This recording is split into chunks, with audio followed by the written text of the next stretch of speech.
Welcome to the Coaching Focus podcast, and today we're exploring how to make it to a senior leadership role as a younger person and overcome the challenges that present themselves once you are there.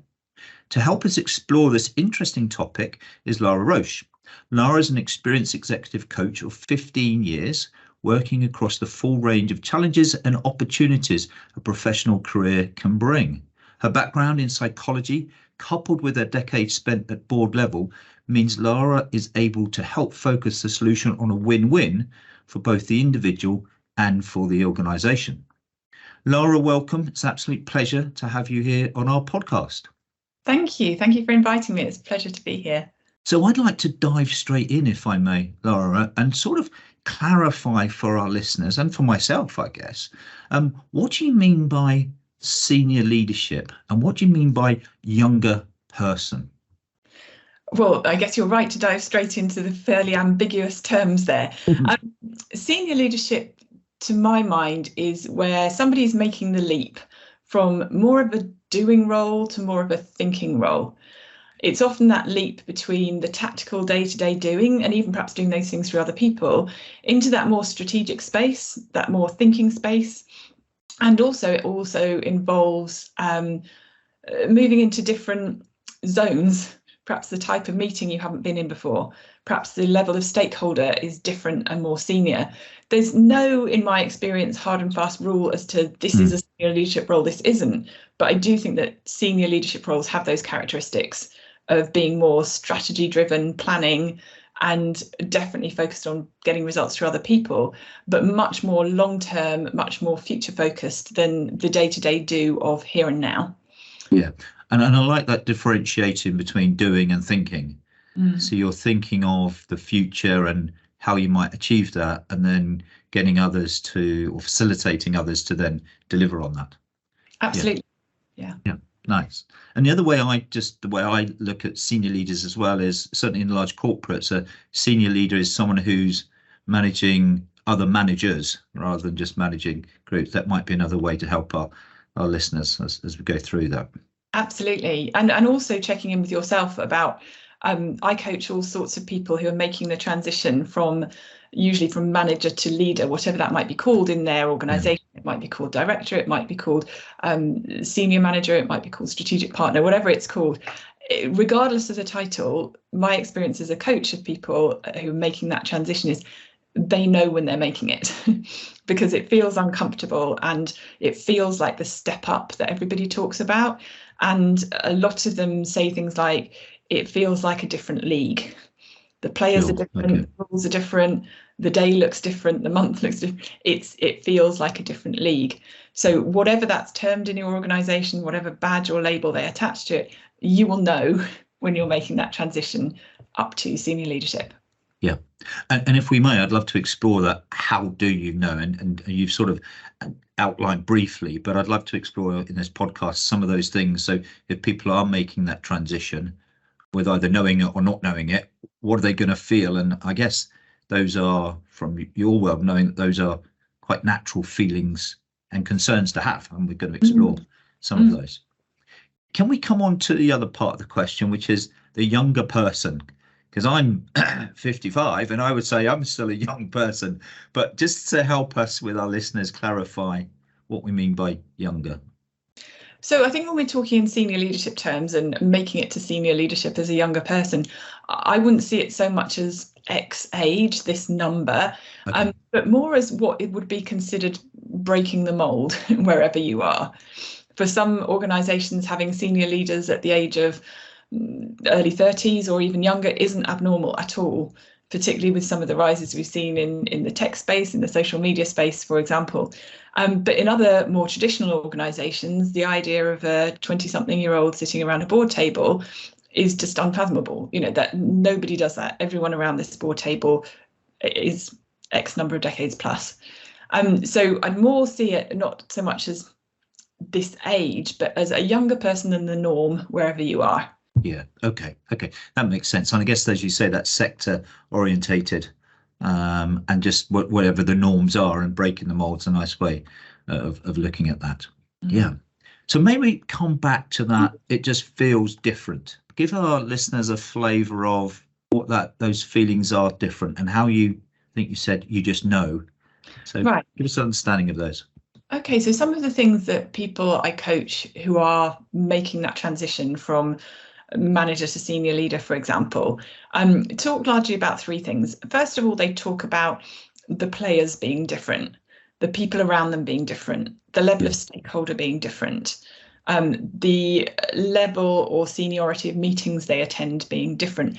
Suddenly the pool of people who are their peers and their stakeholders is very different, more up, if you like, perhaps in terms of the way they look at things, their experience, but also sometimes in terms of years served when you're in an organisation with leaders who are older than yourself.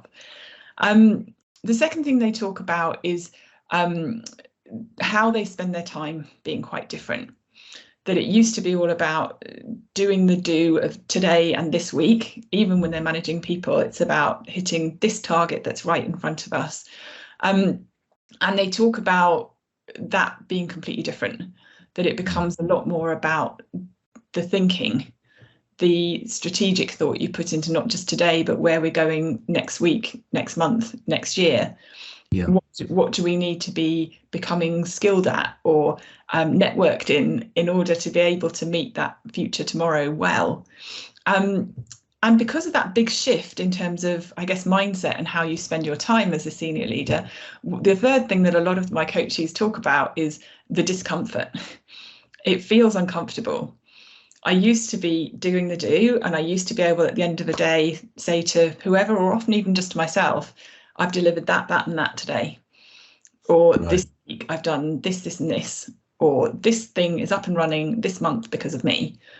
And that feels very comfortable as a way of proving your impact, justifying your worth, including to yourself. And there's often this real discomfort that comes with having to, a lot of your worth and your impact comes from intangible, less visible things, thought, planning, influence. It's less easy to point to, which means that it can feel quite uncomfortable for you in terms of finding ways to prove your impact, but it can also means it can feel quite uncomfortable with finding ways to prove your worth to yourself, which is why we see imposter syndrome creep in so often when people make this transition from manager to leader. It's because of that discomfort of not being able to point to, there it is, that's what I've delivered, that's my contribution, and to become more comfortable with thinking than with just doing. Yeah. So what I'm hearing then, three core things from what you said. One, there'll be different people in the room and you'll be having a conversation with different people. So the stakeholder element of it. And the areas of conversation will be more strategic that you're having and more longer term.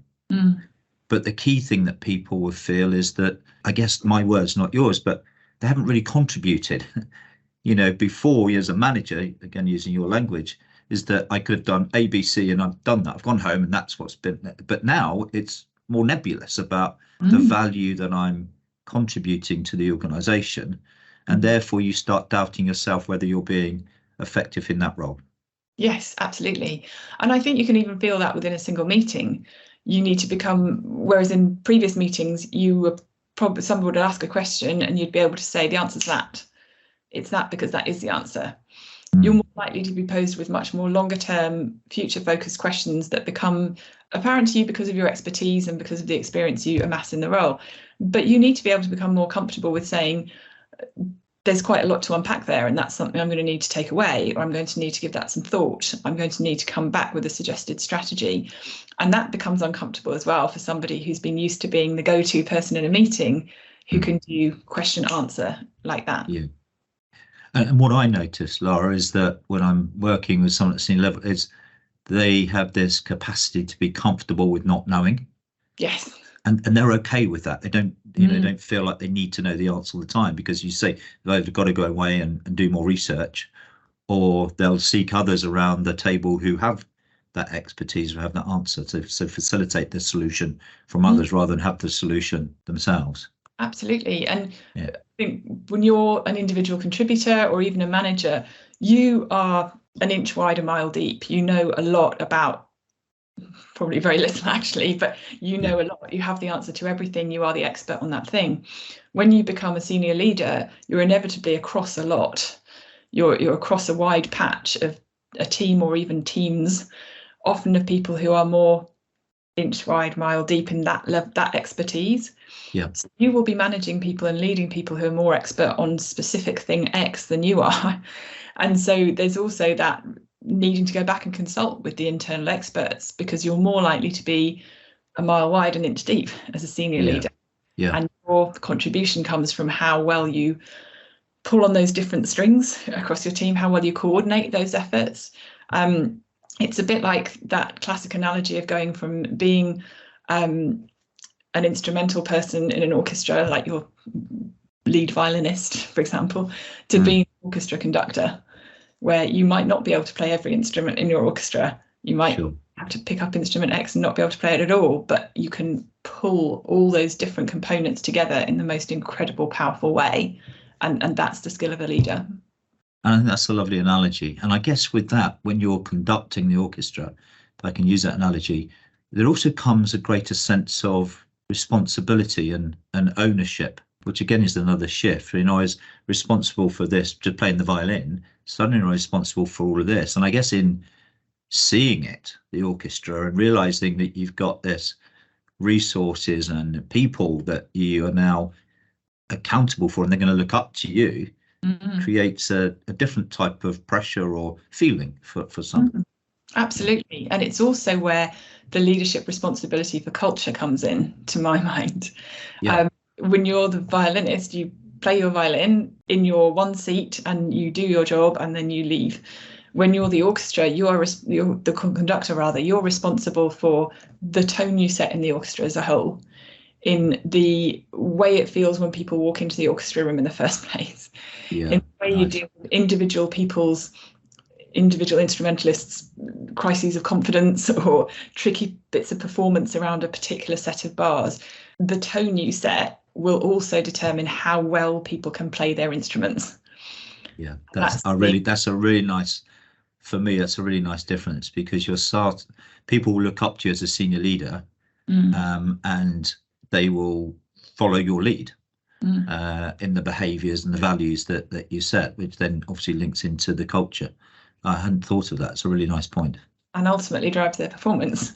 It ultimately means that literally all of your team can play to their best. Yeah, great. So I'm picking up on those 4 areas. So the sort of the stakeholders, the strategy, the way that people will feel. We talked about the imposter syndrome, and also setting the sort of the tone, the culture. So help our listeners understand how you work with individuals to develop those new skills, but also to feel more comfortable within a senior leadership role. So part of the work I do with people who we call it transition coaching, moving from a middle manager role to a senior leadership role. Part of the work I do is on the practical side. How do I actually do those things that leadership requires? So in a very pragmatic way, we will work together on strategic thinking tools, planning tools, stakeholder mapping, skills around stakeholder influencing, because when that not only drives competence for a senior leadership role, it also drives confidence. If I'm moving to a senior leadership role and I feel I've got tools in the leadership toolkit bag, then I'm going to feel more confident entering into that arena because I'm tooled up. And it means it also reduces some of that discomfort, because it means if I've set aside an hour or 2 hours or half a day in my diary to do strategic thinking, rather than sitting there with a blank sheet of paper and thinking, oh my goodness, nothing's coming, I've got tools I can use, frameworks I can use to guide my thinking. I've got just things I can do when I'm thinking, which I think helps ease that leap we talked about from doing to thinking. I've got things that I can pull on. So I definitely do a lot of coaching work, helping upskill people in those tools and techniques that help them feel more comfortable bridging the gap between the do and the thinking. The other side of work I do with leaders is around the discomfort for new leaders. How do I get over that discomfort I feel with having to own this new space. How do I deal with the imposter syndrome of walking into a meeting of people who are perhaps all older than me? Or how do I deal with the discomfort of knowing that they've 10 years at this level perhaps that I don't have? And how do I deal with the discomfort and of not having the answer immediately, and of what of the times when I'm going to be able to prove impact being far down the line. Often leaders are working on much more long-term projects or solutions or opportunities, which means it's going to be a long time before they've got something to point to. So I do quite a lot of work with leaders on imposter syndrome. I read a stat from KPMG the other day, 3/4 of executive women in particular struggle with imposter syndrome. 3/4. That's an incredible amount. So it probably won't surprise you that just about every senior leader I work with has or has had imposter syndrome in one form or another at some point. Yeah, and it's certainly my experience that whether they call it imposter syndrome, but a self-doubt that they hold on to. And it's interesting you talk about not only building the competence, but also the confidence, because the lack of confidence of whether they can do the role, or then it moves on to whether I'm doing a good enough role. So, whatever we call it, imposter syndrome or some of those elements, which I know imposter syndrome has, it's certainly present. And that number sadly doesn't surprise me, Lara, either for women or for men. I just think men are a little bit better at hiding it and not disclosing it. But I like to think that there should also be a reassurance in that. If you are somebody entering a leadership arena for the first time, be it as a younger person or indeed as any person, and you're feeling some degree of imposter syndrome, look around the table. Probably 3/4 of the people around that table are feeling or have felt that same way at some point. And that's not a surprise, because we expect and ask leaders to constantly go into new territory as well. That's something we haven't talked about yet. But if you're going to be future focused and opportunities driven, you're inevitably going to be breaking new ground, which is part of the interest of it and part of the fun of it, if I'm honest. But it's also part of where the insecurity comes from. There's no path to follow here. There isn't a well-trodden path that I'm going down. It's new. I'm carving out the path, and what if I'm going the wrong way?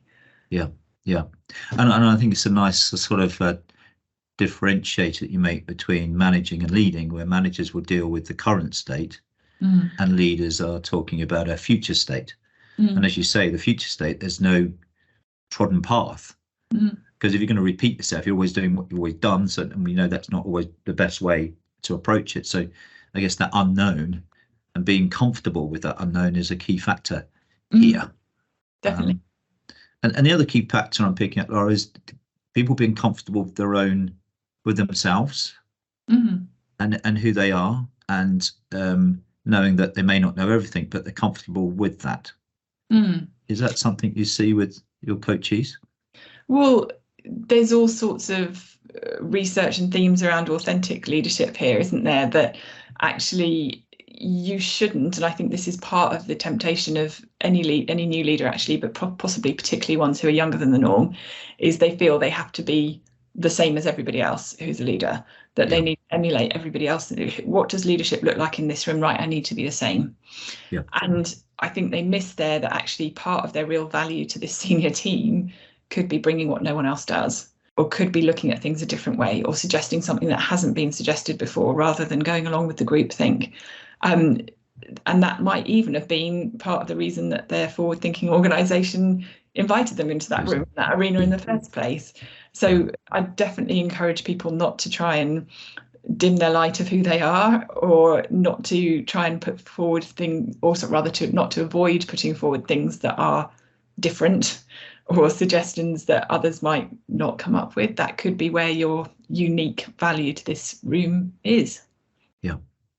And it feels like being authentic, being competent and confident are key factors. If you wouldn't mind, just unpick a little bit further about how you would work with a coachee and who would show some of those areas that needed those areas for development, and without breaching confidentiality. So maybe some case studies of recent clients that you work with, that success stories where you've helped develop that, and that's really shone through as a senior leader. Sure. One of the people I worked with most recently kind of had a lot of self-doubt, even in quite early days in the role. Gosh, the classic imposter syndrome, should I be at this level? Have I been promoted one rung too far? Perhaps have I overstepped? Particularly because, of course, it feels uncomfortable in the beginning. Any move up should, otherwise, frankly, you've left it too late, and you should have made the move a bit earlier. It should feel some degree of discomfort because it should be a stretch. But she was particularly struggling with that thought early on. So straight away, early on, we tried to reflect a lot on what it had taken to get into this senior leadership role. Very, very, very few organisations I've ever come across promote someone to a senior leadership role on a whim. That's just not how it happens these days. Sure. It will have been some degree of probably some sort of promotion board or interview process they will have needed to go through. Perhaps they needed to present a presentation of their first 30, 60, 90 days in the role. You can bet your bottom dollar that 360 feedback has been sought from all sorts of people about this person. And the chances are, if you're being promoted internally in an organisation, particularly corporate these days, there are probably succession plans that exist that had you earmarked for future leadership a long time before you happen to be sitting in that seat. Those things are evidence-based, factual, long-term, require multiple people seeing in you leadership capability. So in order to believe you're not worthy of that seat, you have to believe that all of that was wrong. You have to believe that the evidence was wrong or collected poorly. You have to believe that all of the people who gave 360 feedback on you, who you probably respect and admire, were wrong. On the promotion board that day were wrong. You have to believe an awful lot of unbelievable things, actually, when you start to unpack it, if you're going to believe that your imposter is right. So part of what helps to overcome that in the first place is looking at the evidence of what it took to get you there. This wasn't some cosmic accident that you ended up in this seat. All sorts of things had to be in place and had to be true for you to be there in the first place. So even day one, that should help you reduce your imposter syndrome. I love that approach, because you're getting them to reflect of where they've been and why they are in that position. And I guess it's a third party endorsement that, we believe in you, otherwise we wouldn't have promoted you. And, this isn't, as you say, a whim. This has been months, if not years, in the development to get you to where you are. So we believe you've got the ability and capability to fulfill that role. And that's true. There's evidence even if you came from outside to be into a leadership role, even if you came from a different organisation, they interrogate that person even more so. You probably will have been up against one or more internal candidates. You will have been up against other external candidates. They will have been really rigorous scoring processes, because they have to be legally when you're recruiting from externally as well as internally. The chances are there were probably multiple people in your interview. You might well have these days done things where you had to have second interviews with a different set of people. You might have even had to sit with a panel of employees and talk through various things with them and see how you land with them. It's even if there was only a relatively short timescale of your interaction with this organisation before you became a leader in it, it will have been packed with content and evidence and opinion from people who know what they're talking about when it comes to senior leadership and people who are a good fit for it. I guess from what you've said in this conversation is that even then, some people still turn up with doubt in their mind whether they can fulfill the role. So starting with where they've come from and that sort of background and that journey so far, is what's the next stage if there's still that doubt there? So the doubt can hit at any time. It can hit when you get your first big project, or it can hit when you've reached, the 3-month mark and still don't yet really have something concrete you can point to because you're on a 6-month project, or it can come at any time. When that happens, again, looking at evidence is the key. When we talk about imposter syndrome in terms of its component parts and how it's made up, psychologically speaking, imposter syndrome is this huge, we call it a cognitive distortion. It's your brain literally being distorted in terms of what it's seeing.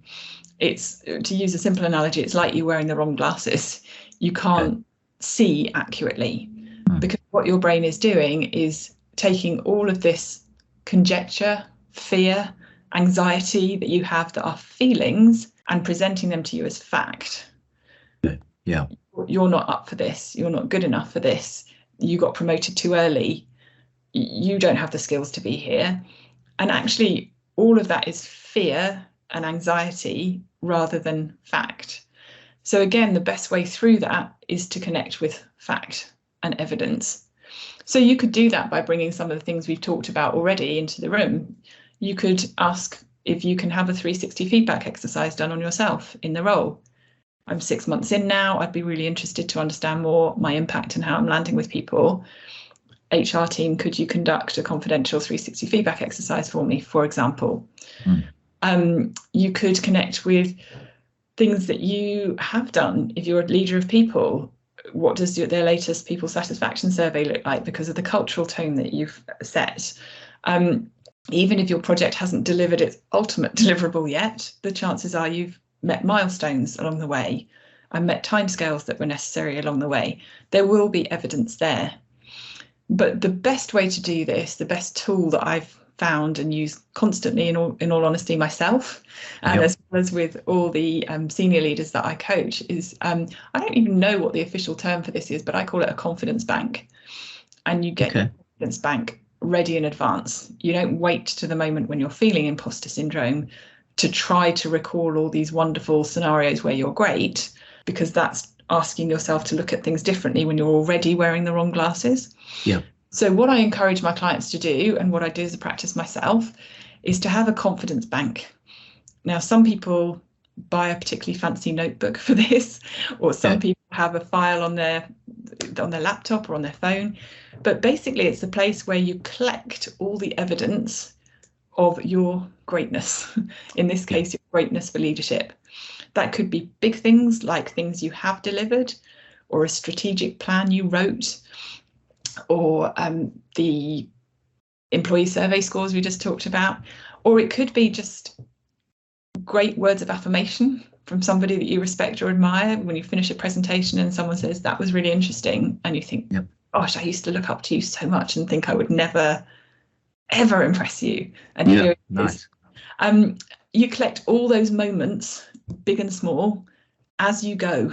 You put them into your confidence bank. And then when the day comes when you've got the wrong glasses on, the cognitive distortions at play, and the imposter is saying all sorts of horrible things to you based on your fears, you go to your confidence bank and you make a withdrawal. You find one of those previous instances and you really connect with it. So perhaps it was that moment where you delivered a successful presentation. Now, rather than just think of that abstract, you need to really connect with it. Let's go back to the day when I was in that room. Who else was in the room? What did I see from them? What was happening? I could see them nodding. I could see them leaning forward. I could see them engaging. Yeah, so you bring it alive. And I'm going to hear that person who said that lovely comment about how interesting it was at the end. And I'm going to reconnect with that feeling when I walked out of that room and felt 10 feet tall, because I knew I had really done myself proud. That's evidence. And that helps to really push the imposter away. You connect with one specific example in a really deep way, but actually a really interesting thing happens. Over time, your book gets fuller or your file needs a new page. Yeah. And it can get to the point where your imposter can be striking, the self-doubt can be there, and just the simple act of opening it up and leafing through and realizing, wait a minute, there's pages, multiple pages here of actual evidence that I am a capable leader. Yeah. That can sometimes be enough for you to close the book and go, I have got this. Yeah. I do deserve to be here and I am doing a good job. And I love that, because as you quite rightly say, that's something everybody could start now. Right. They don't have to wait to get promoted to a senior leadership role. You start building that. And I'm sure a lot of our listeners were thinking, right, I'm going to have to buy that posh notebook or start a folder in my laptop. So I think that's fantastic. And I love where it gets to a position where the book becomes so heavy, you go, well, I don't need to even open it because I just know that I'm great. And that's building that confidence within that role. So I love that analogy. Right. And actually, there's another side benefit to it, which isn't the reason for the confidence bank in the first place. But remember, it is evidence. So actually, if you're not yet in that leadership role, what great evidence for a promotion interview. here's all the collective achievements that I've had that I probably would have forgotten lots about. Yeah. But they're all here, and that helps me prepare for my promotion interview. Or if I'm facing my first appraisal as a leader and I'm thinking, gosh, that question's going to come up. What have you delivered? How have you resonated as a leader? What's your impact been? Confidence bank, it's all here. It's there, yeah. Yeah, it's so simple as well, right? You just, right.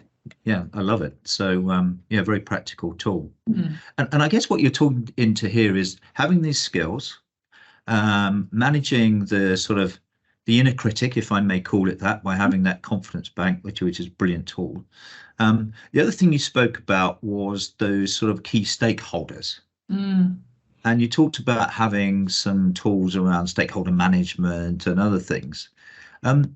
Certainly when I'm working at a senior leadership role, is that managing stakeholders and other people, not only within the business and outside the business, is a real critical skill to have. So are there any tools or ideas that you can help people who are moving and developing themselves to become a senior leader that they can leverage and start thinking about now rather than in the role? I think the first, possibly most important step before it even gets to that is recognizing quite how critical that is. Yeah. Because again, it's a bit more that intangible bit, isn't it? You can't really point to the great relationship you have with a particular senior leader, but the impact of whether you do or don't have that particularly great relationship will be seen and felt from everybody. Yeah. So I think there's first of all the appreciation that this is an area I'm going to have to really spend time on. Invest is probably a better word, invest time in. And this is work I'm going to need to do to build skills in this intangible people bit, because it matters so much for leadership. Yeah. As a part of the role of being a leader is being somewhat of a honeybee, really, getting to know all sorts of different people and stakeholders, having great relationships with them that then open doors for the people that you lead. So that when they want to go and talk to this senior stakeholder, or when they need to get buy-in or approval or sign off from this senior stakeholder, the door's already open. Yeah. You're part of the conduit to that, a really important piece of that. And it's also about being able to make connections. Okay, so which is important for strategy, right? If I know this person is doing this thing over here, and I know this person is doing this thing over here, a huge part of strategic thinking is joining those dots. Being able to make the linkages between how that piece of work could benefit this piece of work, or how there are synergies of both that we could leverage. Yes, yeah. And actually how this person knowing this person and connecting, and I could do that for them. Yes. Would speed this up or make it better or deeper or higher quality. That's a huge part of leadership. And I think it's a big part that people underestimate making the move up to leadership, quite how much time you're going to need to spend talking with people. Yeah. And then it's my experience as well, Lara, is exactly that people underestimate the time and effort, but also don't see it as a priority, because at that current point, they don't necessarily need to, but they do need to if they're going to develop and become that leader and more strategic way of operating and more collaborative and connected in the way that they work. So I certainly spend a lot of time helping senior leaders already there to try and build that and wish that they had before they went into that role. And then in terms of tactics for that, or what that looks like in process, I think it looks like being as strategic, as action-oriented, as intention-driven about people as you would, for example, about product. If somebody said to you, what's your plan, your 3, 6 month, 1 year plan for your product, senior leaders would think that was right in their responsibility. I should have a plan for my product that's timed, that's going to get it to the right place. If we're all agreeing, and it sounds like we are, that the relationship piece is every bit as important, if not more so, I try to work with senior leaders to be as intentional, as strategic, as action-oriented around their relationships as they are around their product. Yeah.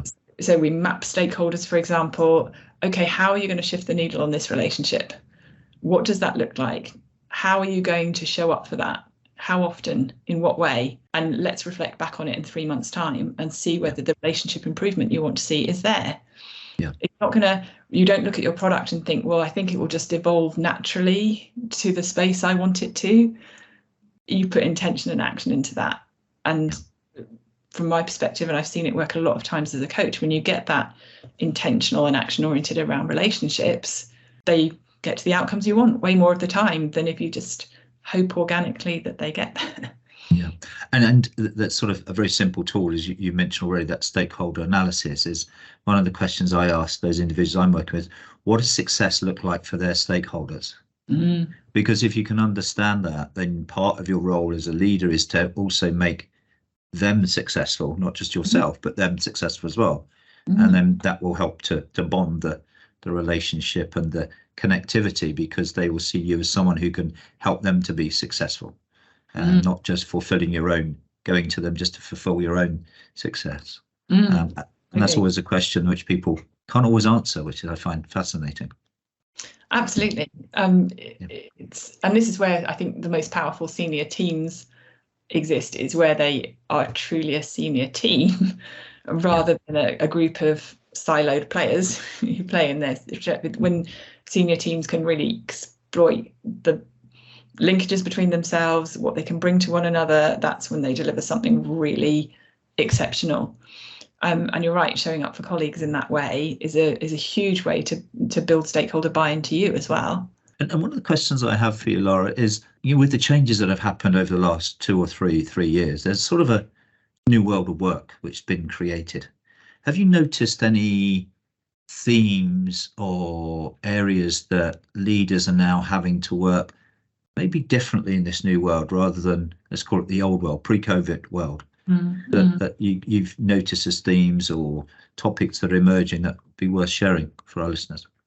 Yeah, I think there's 2 aspects to that question. I think one is there's this whole new leadership skill and capability around leading in a hybrid world now, which just wasn't on the table, or something, never mind something key, even as recently as 5 years ago. This has happened fast.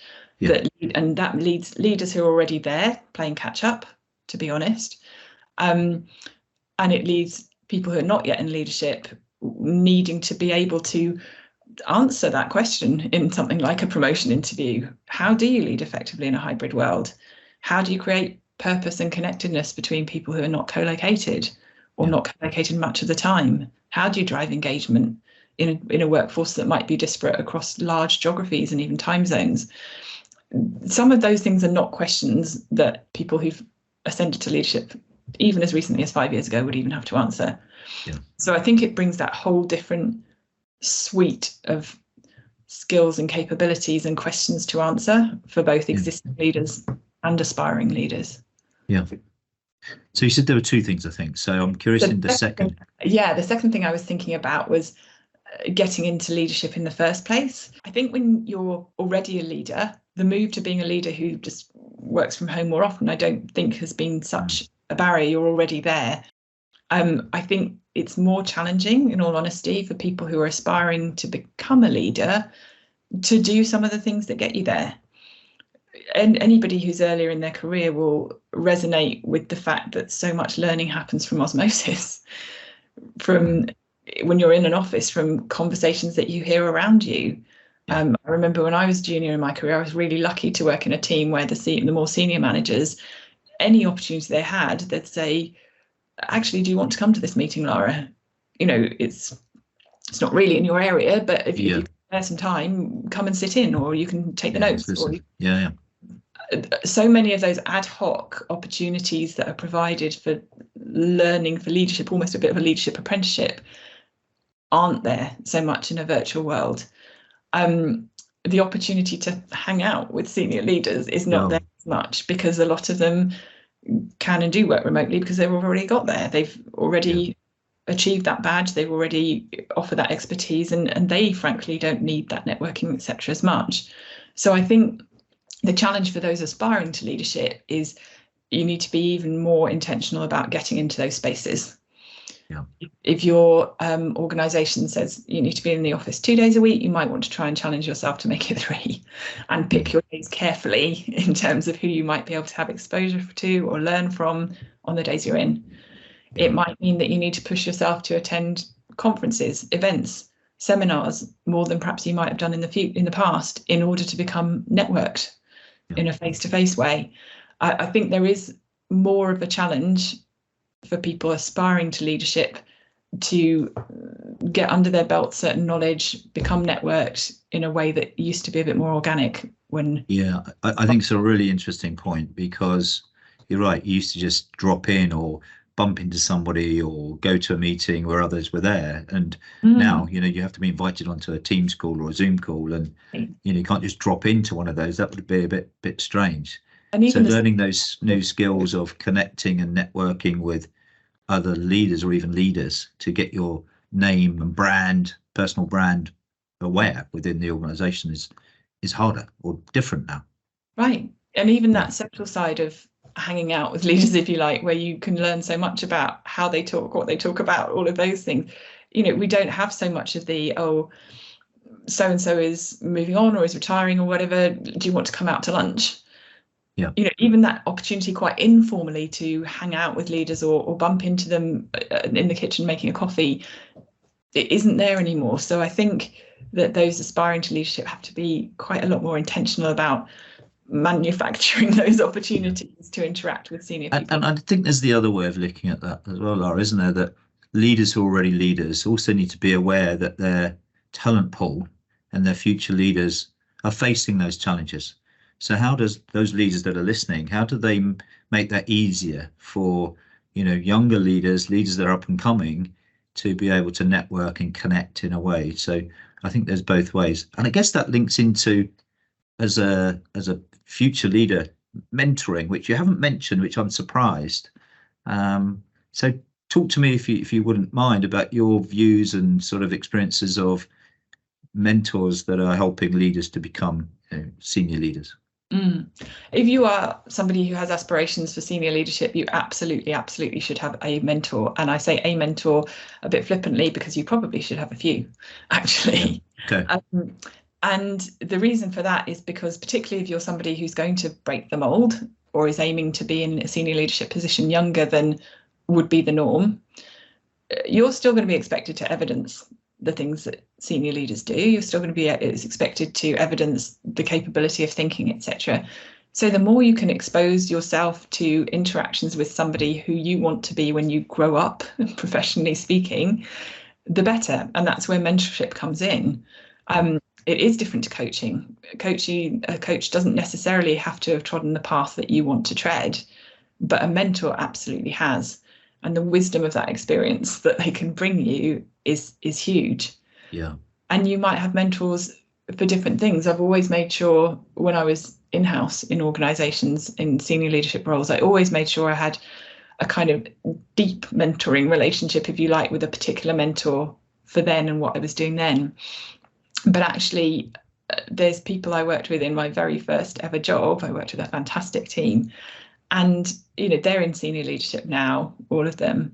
And still, when I'm grappling with something big or have a question mark, or even when I've had key career moments where I could go for job X or job Y, they're the people I contact. Yeah. And we might not have spoken for 4 years or 5 years, but their experience of me literally from day dot means that they can offer me an insight and a wisdom which is so appreciated. Yeah. And I'm always amazed at how many leaders do not have mentors to support them.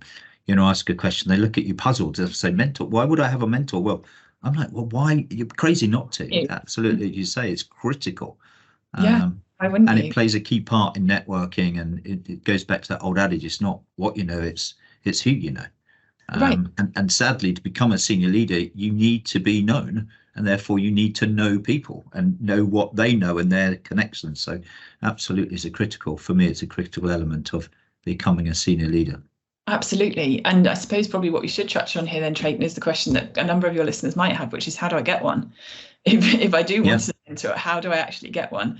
So I think from my experience, there are several ways, not even just one way, that you could get a mentor. For a start, the obvious one is ask your organisation's HR team, do they have a mentoring scheme? A lot of organisations do. If they don't, you can absolutely ask them, is there somebody you know of who's a senior leader who's keen to have a mentee, who's keen to become a mentor? Could you match us up? Then beyond your organisation, if the answer is unfortunately no to both of those questions, sure. Hopefully, as an aspiring senior leader, you are a member of your industry's professional body. You should be, because that shows your intent to make this your long-term career. And also, obviously, it gives you the opportunity to hang out where leaders in your industry hang out and all of those good things. Yeah. Most professional bodies have a mentoring scheme. So you can absolutely try asking your professional body, can I be matched with a mentor? The third way you can get yourself a mentor is to find someone and ask. I've been a mentor for a number of people during my career, and I think most of them have been because people approached me and said, would you consider being my mentor? Never be shy of asking that question, because at the very least, the person on the other end of it is flattered, Yes. and might have to quite honestly say, I don't have the capacity at the moment.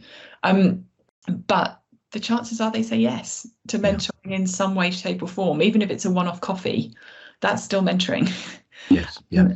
But a lot of people will be willing to invest in you and your development and growth as a future leader long term, and be your mentor and accompany you on the journey. And I think that's a really important point for our listeners to hear, is that most leaders want to help you become a leader. Mm-hmm. So see it as a sort of a privilege to be able to support you on your journey. So you're absolutely right. Ask. The worst thing they can say is no. Right. And very, very, very few do. Yeah. Lara, listen, it's been a fascinating conversation. I've loved this, and I just feel, and can hear in your approach the practicalities of the tools that you've been giving your coachees and made them successful in their own leadership journeys. Before we come to the close of this session, I have one final question which I ask all my guests. And our purpose at Coaching Focus is coaching for a better tomorrow. So I'd love to understand from your perspective, what does coaching for a better tomorrow mean to you? Oh gosh, wow. Coaching for a better tomorrow.